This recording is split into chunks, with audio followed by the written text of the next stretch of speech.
कि ये जो हुआ है इसके लिए आसिम मुनीर जिम्मेदार हैं, पाकिस्तान के जनरल। तो भारत के एक्शन से इस वक्त पाकिस्तान दहशत में है। ये बड़ी एयर स्ट्राइक है और इस एयर स्ट्राइक के बाद पाकिस्तान में हाहाकार मचा हुआ है। पाकिस्तान में इस वक्त इमरजेंसी घोषित कर दी गई है भारत की इस एयर स्ट्राइक के बाद, और अगले 48 घंटों के लिए पाकिस्तान में एयरपोर्ट्स को बंद कर दिया गया है। इस्लामाबाद में इस वक्त हाई अलर्ट घोषित किया गया है। तो भारत की ये एयर स्ट्राइक, जिससे पाकिस्तान डर में है, दहशत में है, खौफ में है, और इस वक्त पाकिस्तान में हाहाकार मचा हुआ है। आप ये समझ लीजिए कि पाकिस्तान में इमरजेंसी घोषित कर दी गई है। पिछले कई दिनों से इस माकूल जवाब की तैयारी चल रही थी।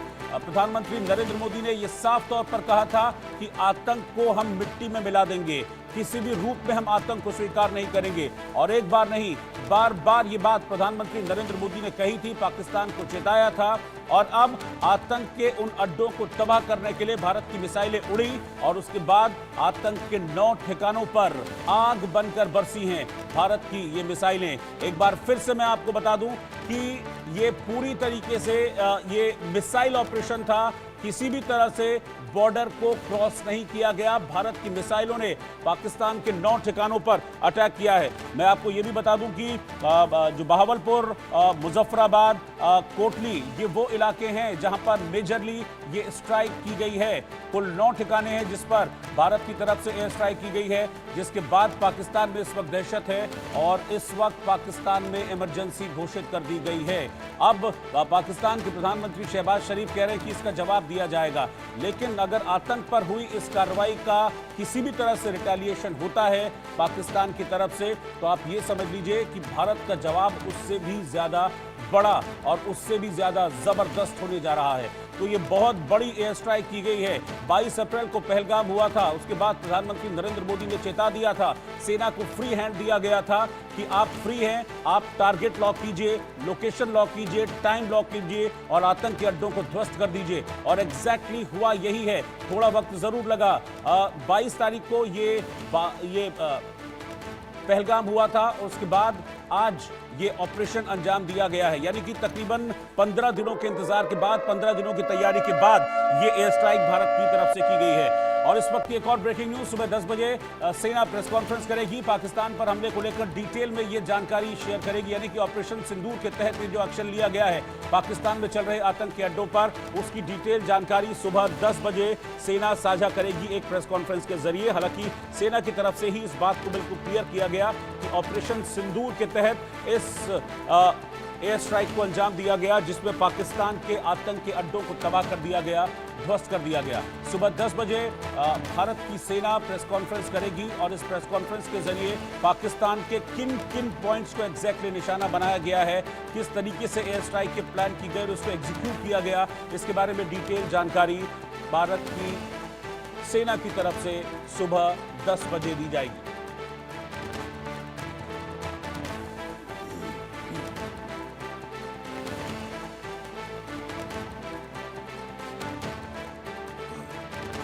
इस बीच में आपको यह बता रहा हूं कि सुबह 10 बजे सेना की प्रेस कॉन्फ्रेंस होगी। पाकिस्तान पर हमले को लेकर डिटेल जानकारी सुबह 10 बजे प्रेस कॉन्फ्रेंस के जरिए साझा की जाएगी।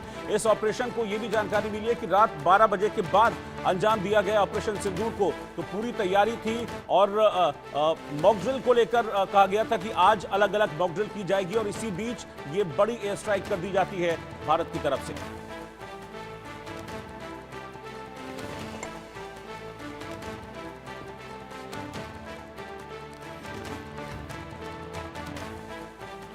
तो आतंक को ये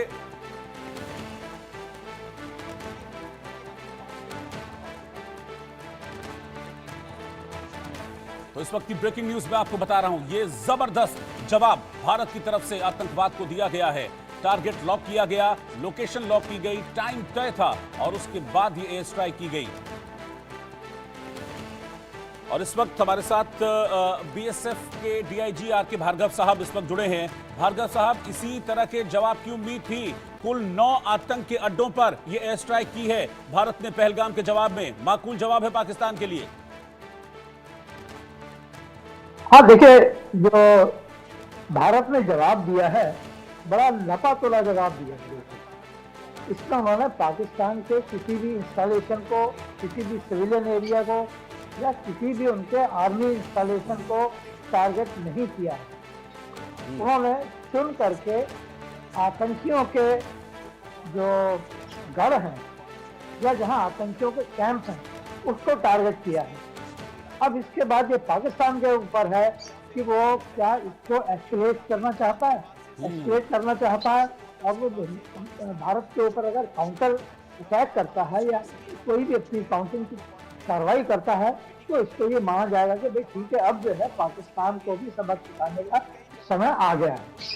अभी तक हमने जो भी किया है वो सिर्फ आतंकियों के खिलाफ किया है, जिसको कि पाकिस्तान ने अभी तक पनाह दी हुई थी, अपने पास रखा हुआ था, लेकिन उनको उन्होंने सबक सिखाया है, उनको नष्ट कर दिया। लेकिन पाकिस्तान अभी भी इन हालात में भी भार्गव साहब सच छुपा रहा है। दो स्टेटमेंट आते हैं इस एयर स्ट्राइक के बाद। पाकिस्तान की आर्मी कहती है 3 जगह एयर स्ट्राइक, पाकिस्तान के प्रधानमंत्री कहते हैं 5 जगह एयर स्ट्राइक हुई है। यानी कि अभी भी पूरा सच नहीं बोल रहा है और यही फितरत है पाकिस्तान की। हाँ देखिए, ठीक है, वो पाकिस्तान 3 बोले 5 बोले, हमने असल में जो मेरे पास इंफॉर्मेशन है उसके हिसाब से 9 जगहों पर हमला किया है। अब वो 3 को 5, 9 को 5, 9 को 3 करता है, वो कैसे करता है? भाई हो सकता है उसमें कहीं 2 अलग नजदीक पॉकेट है, वो कोई एक मान रहा हो, ये भी हो सकता है। हो सकता है वो झूठ भी बोल रहा हो सकता है वो अपनी पब्लिक से अपनी पोजीशन को बचाने के लिए इस तरह से बोल रहा हो। क्यों? क्योंकि उसको भी, जो भी वहां की सरकार है उसको भी अपनी जनता को मुंह दिखाना है। अब अगर वो कहते हैं इतनी जगह अटैक हो गया तो वहां भी जनता कहेगी इतनी जगह हिंदुस्तान ने आपके ऊपर अटैक कर दिया, आप क्या कर रहे हो? लेकिन अगर उसको 3 या 5 कहते हैं तो शायद पब्लिक को ये ठीक है, इन्होंने जो आतंकियों के गढ़ हैं, आतंकियों के ठिकाने हैं उस पर अटैक किया है, कोई बात नहीं, ठीक है, करने दो। क्योंकि ये बात तो अभी मानने की है कि हमने, क्योंकि वहां पाकिस्तान की आवाम के ऊपर है, पाकिस्तान की पब्लिक तो या किसी भी सिटीजन के ऊपर वहां पर हमला नहीं किया है। इसलिए हम ये मान के चलते हैं, या मैं ये समझता हूं कि शायद वहां की पब्लिक की तरफ से उतना वायलेंट रिएक्शन नहीं होगा हिंदुस्तान के खिलाफ पाकिस्तान को हमला करने के लिए या किसी भी तरह की जवाबी कार्रवाई करने देने के लिए। नहीं, लेकिन तो वहां के शासक कह सकते हैं जी, भाई जी, ठीक है, ये इन्होंने आतंकी हमलों, आतंकियों के ठिकाने पे किया है, ठीक है, वो थोड़ी बहुत अपना इधर से इधर बात करेंगे और शायद वो भी अपना कुछ टाइम लेंगे डिसाइड करने में कि क्या करें क्या नहीं करें। उनके ऊपर भी जो दूसरी इंटरनेशनल